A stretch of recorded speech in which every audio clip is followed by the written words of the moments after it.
भविष्य का कोई अस्तित्व नहीं है, जो भी है वर्तमान क्षण में है। और वर्तमान क्षण में जो भी बातें अपने जीवन के संदर्भ में हम ध्यानपूर्वक सुनेंगे तो हमारे जीवन जीने की वो जो चाहत है ना, वो पूरी होगी।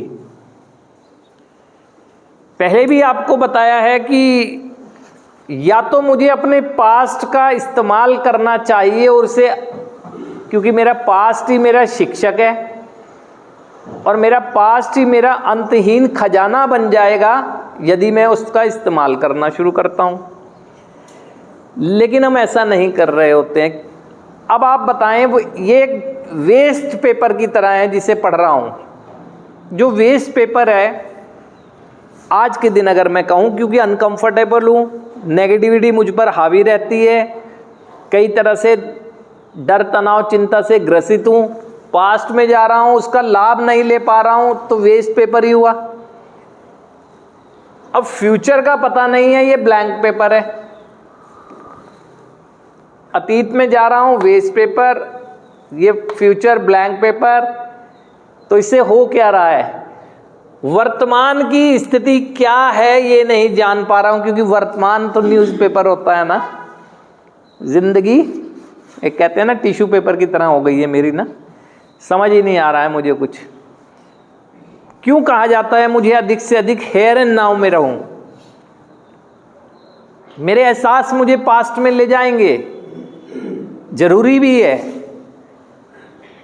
मुझे भूलना नहीं है कि जिंदगी से आया हूं, और मुझे ये भी नहीं भूलना है कि जाना भी उसी ज़िंदगी में है। हम जहाँ से आए हैं जाना भी वहीं है।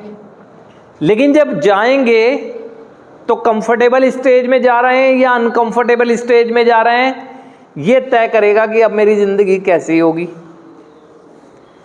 अभी अनकंफर्टेबल हैं बहुत सी चीज़ों को लेके, वर्तमान में कंफर्टेबल हो सकते हैं, उसके तरीके बताए जा रहे हैं।